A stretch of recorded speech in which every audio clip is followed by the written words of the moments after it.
Hello, everybody. Welcome to my interviews. And our second interviewee is here today. And would you like to introduce yourself first and foremost? Oh, sure. Hi, my name's Shakyra Dunn. I'm in a very weirdly lit booth closet. My microphone's in view. Hello, say hello to that. How's it going? I'm doing amazing. How are you? I've had an interesting week so far, but it's going a little bit better now that I actually have a day off. Sure. Interesting week, you say. Very busy, or just like a lot of work you can't say? Oh, my apartment flooded on Monday. Oh no. Is it Yeah, all cleared up now? yeah, we've basically just been kind of drying the carpet the last day or so. Nothing thankfully got damaged as far as like Oh, electronics, but good, good. Lord. Didn't Uh, expect to wake up at 4 a.m. and see just water. Fair enough. What time is it over there, by the way? Is it like uh It just hit 1 p.m. 1 p.m.? Nice. Wow, exactly 1 p.m. That's kind of cool. It is 6 a.m. right now. Oh, I am so sorry. Oh no, don't be sorry. I love being early. It gets me like energized for some reason. But yeah, my first question is well, I'm sure you were expecting this one, but what got you into voice acting? Oh yeah, I was expecting that one. Yeah. It mainly started when I was about 14. My best friend's older sister was kind of just going around with me, and she told me at one point, like, "Hey, you know, you sound like Kyrie from Kingdom Hearts." And I'm like, "Don't say that." And she's like, "But it's true. Have you heard yourself?" And I'm like, "No, don't tell me this." And then lo and behold, I go home after leaving my best friend's house, and I decided to play around on the microphone on my laptop, and lo and behold, I was foolish enough to upload it. And since then, I've kind of been into voice work. Oh wow, so that means you've been doing it for a while then, actually. Yeah. Yeah, kind of off and on. I stopped when I was about of 18 because life experiences. Came back to Oh it yeah. when I hit 24, and since then I've been kind of just coasting with it. Hey, let's go. Let's go.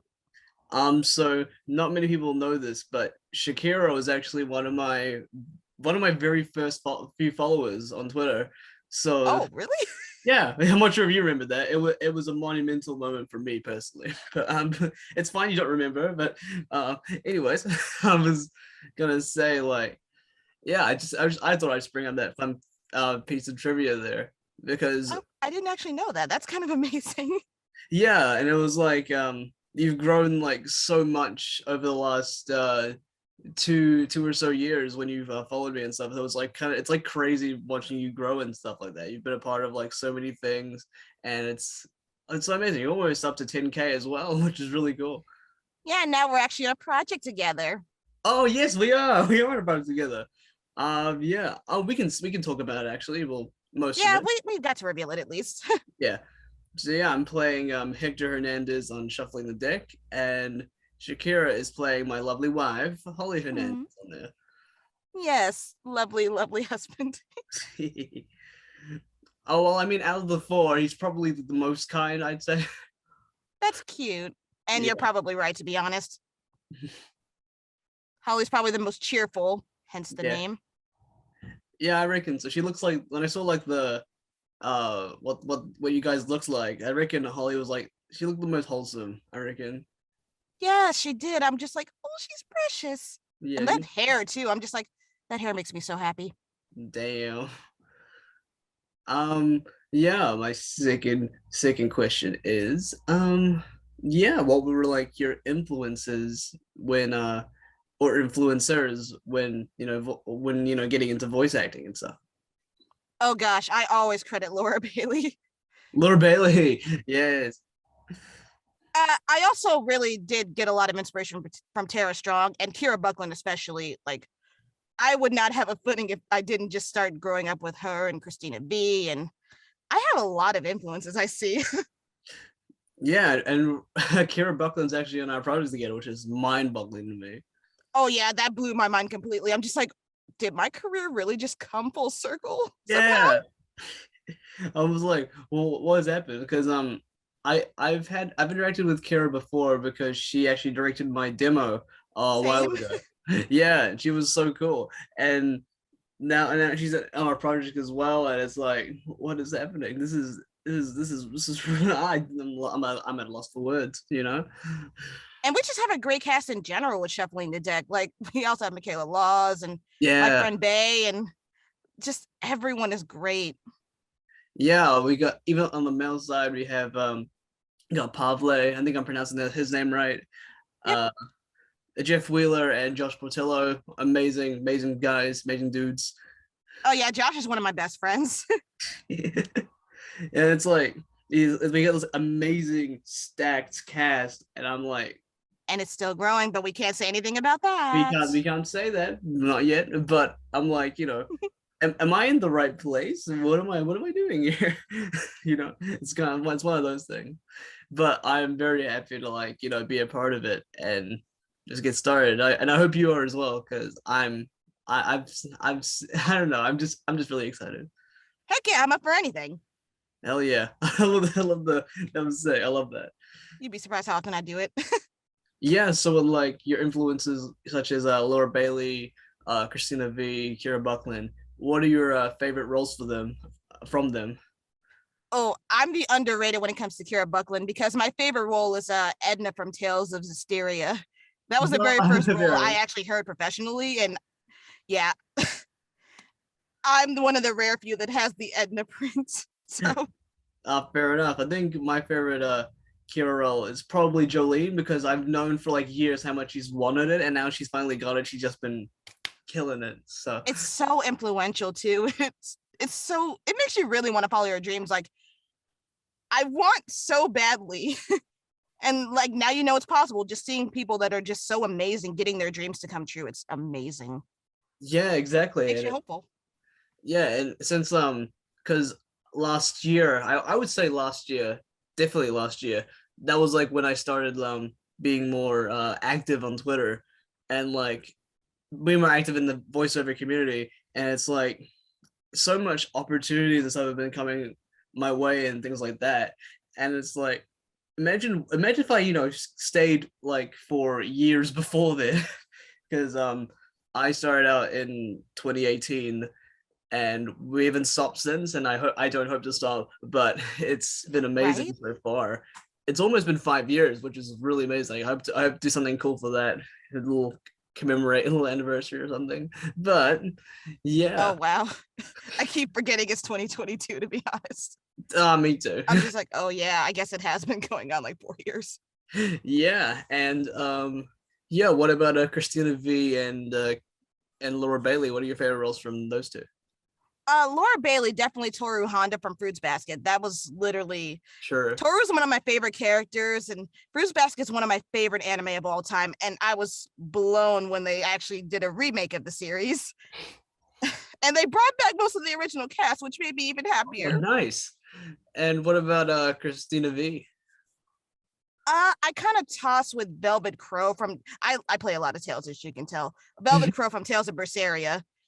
There's just so many layers to Velvet as a character, and Christina just does an insane job with her. Oh yeah. What was the other character you would like to sign between? Hmm. Oh, Homura from Madoka Magica. That's another great one. Again, Oh yeah, layers, fair enough. Um, layers.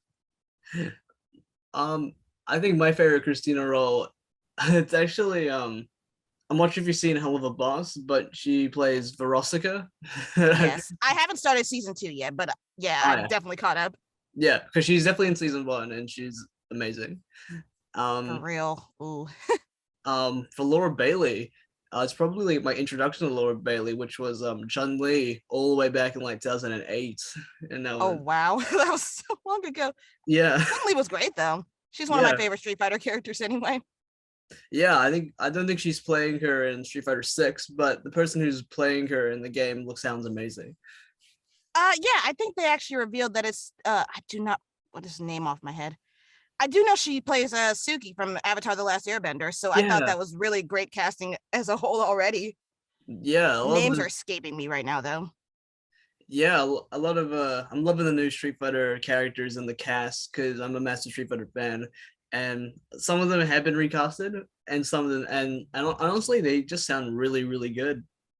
Yeah, for real. I know one that surprised me a lot was Ray Chase getting announced for Guile, and Yeah, I'm like, that did surprise me. oh, the best American, got it. I mean, Ray Chase is the best American. So let's be Ray fair. Chase is amazing. He makes me like Guile more than Travis made me like Guile, which is a really good feat.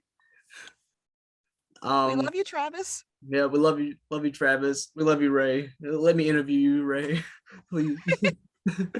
And only do your Masters of Masters from Kingdom Hearts voice in the whole interview. Surely. Um, yeah. So oh yeah, which that's a good segue to my third question. What about any games? What are your favorite games? Well, I mean, Kingdom Hearts is obvious. Yeah. I'm also very big on the Tales series. Final Fantasy is kind of a given, especially with my love of Kingdom Hearts. My favorite game of that is Crisis Core, which the world knows that by now, I imagine. Yeah. No, I never know. It's only you post about it all the time, but it's I mean, as much as I speak about Zach Fair yeah. on the regular. Yeah, I see the posts. They give me quite a lot of joy because I also like a bit of Final Fantasy myself, so it's quite good. What Um, else? I love Persona as well. oh, I love Persona. What's your favorite Persona game? Uh, Let me think. I mean, if I like 4 and 5 pretty equally for different reasons. I also do like 3. Don't worry. I want to play 1 and 2. I didn't even know there was a first and second one, to be honest. That's because they don't talk about it as much. Yeah. I haven't played 3, but I have played 4 and 5, and I also love them both equally. Yeah, 3 is actually pretty great as well. It's a lot more dark than 4 Oh and yeah. 5. I see like videos of like how they activate their personas. With 5 it's like a mask. 4 I believe it's the sword or something. It's the glasses actually. Glasses, sorry. And then 3 is gun. Yeah, I'm just like, shoot yourself. It's like damn. Okay. Yeah. My fourth question to you is Mhm. it kind of correlates with the first question a little bit, in the sense that what was like the moment that you realized that, oh, I can do voice acting. I can do that. Let me do that. Like, because you said you did it when you were 14. So like, what was like that moment? You was like, I can do this too. That kind of thing. Funny enough, it was actually during my second time around when I came back to voice work. Oh I yeah. didn't really know how much I could until I booked my first role, and that was as the leading role for Noah in Since When Did I Have a Combat Butler? That was back in April 2020. Oh yeah. Oof, yeah, right at the height of COVID. Oh. Oh wow, that's so crazy to think about. But yeah, that was my first leading role. I was among such a great cast. Oh gosh. Noah's fun, and I would love to come back for him someday if there's ever a sequel game or like a prequel game, anything like that. He's just so fun. All right. That sounds really cool. I don't think I've seen that before. I'll have to give it a look sometime. Um, so yeah. So obviously with like I'm not sure if you've noticed, but there's been like a massive rise, a rightfully so, a massive rise of black voice actors getting leads in anime and taking roles. And coming from a black person yourself, I want to know like what's your take on it, because as an Indian VA slash New Zealand VA, it's we don't have much representation, and we're kind of like awaiting that day where it finally like happens, and we're like there's more stuff for us and like just more opportunities. But for you guys, it's sort of like, well, you guys, what do it doesn't, no, not like that, but for you guys, it's sort of like, yeah, it's like these opportunities like, and I'm like, what's like your perspective on that? Because for me, it just sounds really exciting. More. More? More. Oh Yes, yeah, as you should. more. Yes. Um, yeah, I know like for I think Zeno Robinson, he's been like paving the way a little bit. Yeah, him and Iris. Who else? Our buddy Bell. Oh, yes. Bell is doing great. Especially Bell, AJ Bickles. Oh gosh, Uh, there's just so many good VAs. yes. Uh, fuck. I just want to meet. I just want to meet all of them, honestly, because we don't have because the voice acting scene here in New Zealand is quite minuscule. So It's it's starting to rise a lot for international talent, though. yeah, it is. I know like Australia has been getting a lot of love recently. Mhm. So hopefully New Zealand can get some love because on the it might just it's like a massive over assumption, but I haven't really come across any other New Zealand voice actors like in the community on at least on Twitter. Oh, trust me, you can hunt. I will Like I I said, will. everything's starting to kind of grow. Oh yeah, that's good. Because I kind of like want to do like a little community thing in New Zealand where we can like catch up and visit and all that stuff. Because we need to we need to stick together. I know with me personally, I'm like in a very tiny place in the States. I live in Iowa and I hate it here. I Oof. know I personally would love to just go out eventually and just kind of meet other VAs too. Oh yeah. Because I don't know a lot of VAs in Iowa. That's definitely for sure. Yeah, that's fair enough. Um yeah, have you like with of course with like remote talent and stuff being on the rise, have you submitted to any by any chance? Or are part of Honestly, it? I haven't really scratched the surface of like anime or anything like that yet. I reckon you should. I reckon you should do it. It's so difficult these days, though. It is. They're really getting hard about wanting to take on remote talent. It's granted, it still exists, but Yeah. it's a lot harder just because a lot of people are starting to prioritize more of the in studio work. And then you think about people like me that literally have to go 4 hours away to my home state of Chicago in order to have even a chance at a studio because there ain't nothing in Iowa. Yeah, but remote studios, they're like I think they're becoming more dependent on us because there's little bit of a virus going on still. But even without that, it's also just really like it's also just really convenient to like find more talent to bring your projects to life. And Yeah. yeah, I hope more of it happens. But being in studio, I because I've been in studio a couple times for a couple things in New Zealand, and it's an unforgettable feeling. It's quite cool. I'm not gonna lie. So I I would kind of honestly love to know the feeling myself. I've never been in studio. I've always been kind of remote. really Yeah. no, you should totally do it in Studio Stitch at some point. I think you should. I'm manifesting that for you. Thank you. That it happens. Um. Also, this is just a random question. I just came up with out of the blue, but Well, let's go. I know that for you at least that you are also a Green Day fan, which I don't come around many in my time. I love so much alternative rock. Yeah, Green Day is like my favorite band of all time. It got me through high school, so like I can't.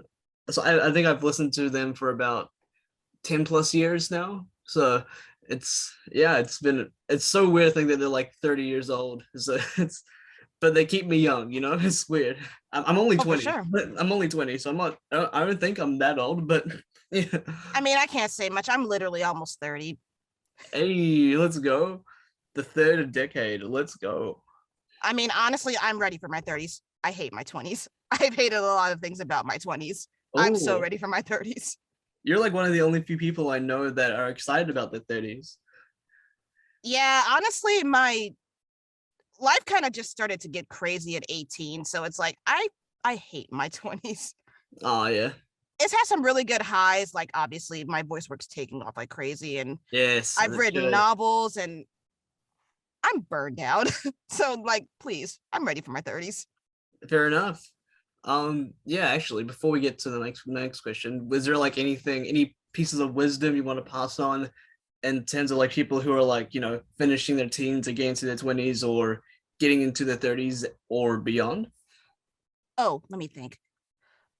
I guess as someone that is 28 and going closer to their 30s, as someone that is like literally in your late teens, early 20s, do not burn yourself out by rushing and thinking you have to get things done by a certain time. I thought that I could, be a lot better. I wanted to publish novels by the time I hit 25. I did it.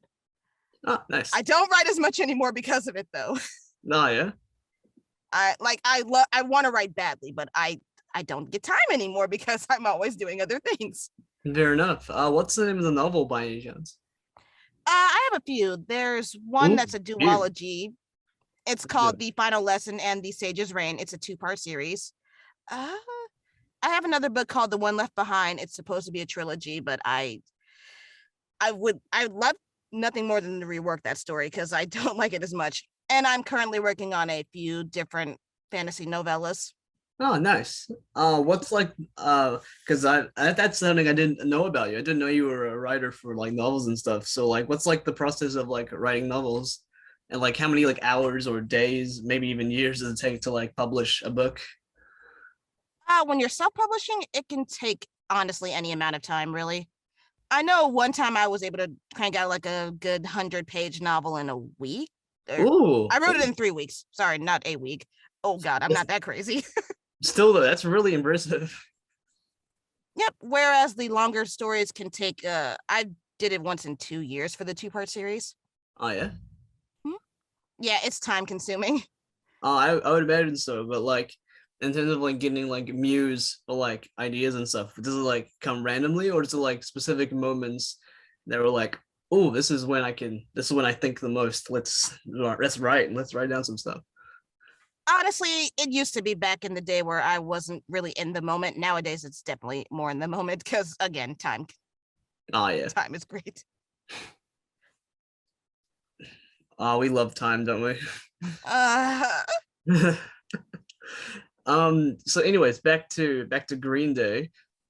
Um, so how long have you been a fan for? oh gosh, since high school. High school. um Okay, you're an OG.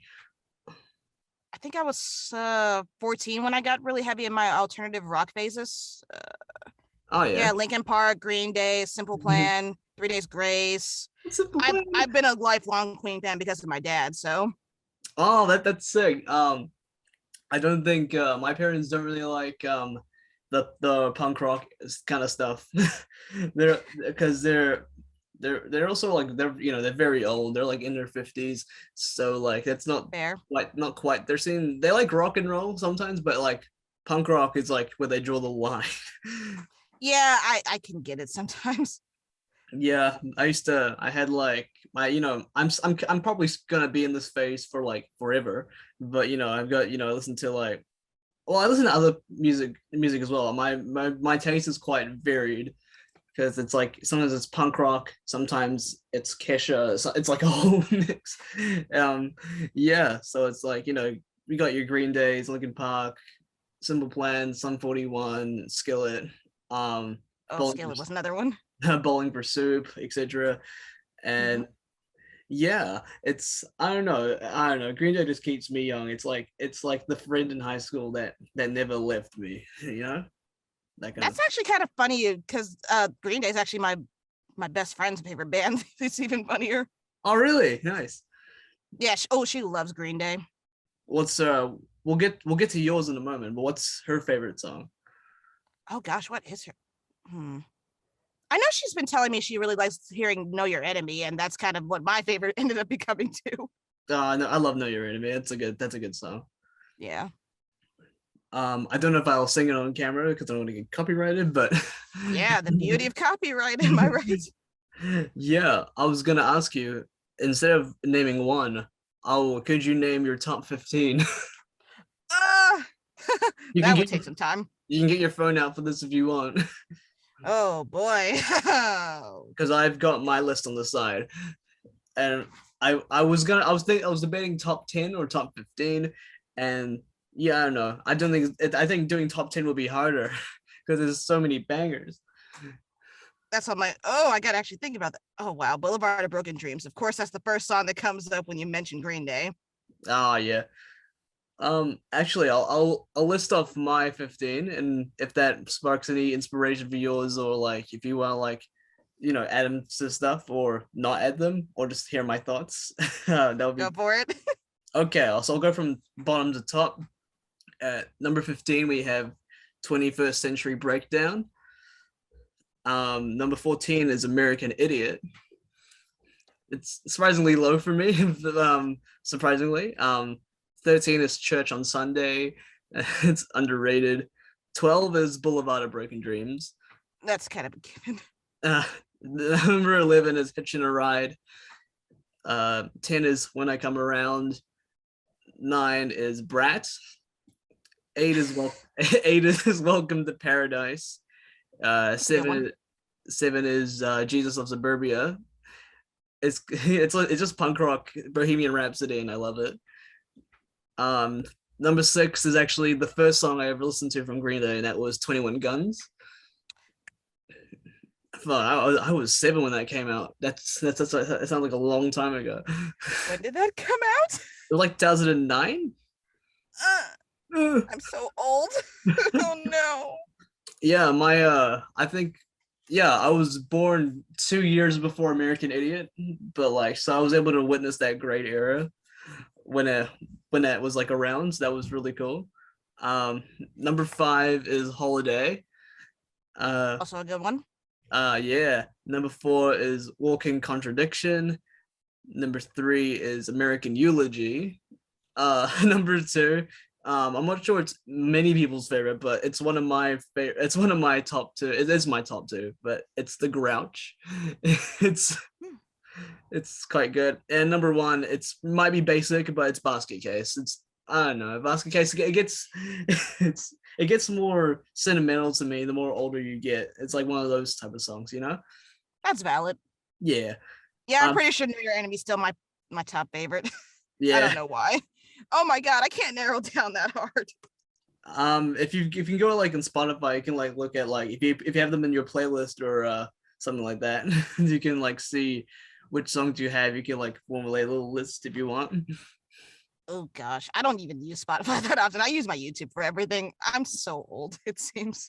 I don't even use Spotify like that. No, but I have YouTube Music. I had it for a little bit, and you know, there's like just a couple songs which I can't get in New Zealand because of like some weird stuff. So like, it's good to have it for that because we can bypass that as That's well. fair. As well as just you know downloading like the weird no, not the weird songs, like songs that wouldn't be on Spotify, like We Are Number One, but from Lazy Town, that kind of thing. Wow. Ooh, we got 10 minutes left. Anyways, yeah, I don't because I'm also a student and I like to save money. So oh gosh. Oh, money's great. Money. Yeah. What was I gonna ask? Oh wow, I'm really bad at my job. Hey, you don't have to be on point all the time. Yeah, you're actually my second person I've interviewed. I think I said that at the start. Yeah. Oh yeah, because wasn't your first Bell? Bell technically was my first, but I interviewed I'm not sure if you know them, Sammy Chen. I interviewed him a couple days ago. I do actually. Yeah, they were my first one outside of Bell because Bell started out as a uni assignment because we had to like, you know, interview someone with a different accent and like study it, you know, and I've chosen Bell because I think he has a lovely voice, a lovely accent too. Yes, agreed. Yeah, then after that we kind of just made our own interview, and yeah, it was like a nice wholesome chat. We got to nerd out a little bit.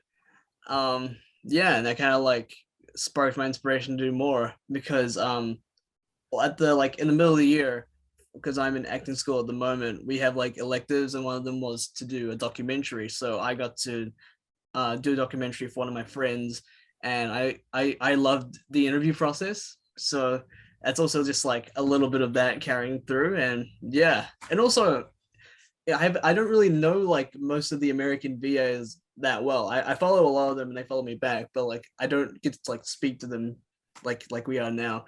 So it's That's like fair.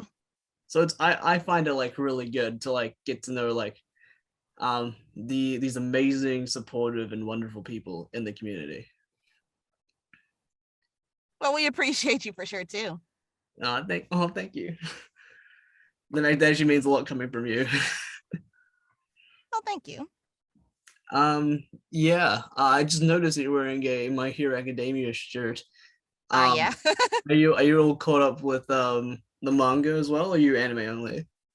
Anime only because I lack the time to read the manga. I want to because I keep hearing so many things about the manga. Have Thanks a lot, spoilers.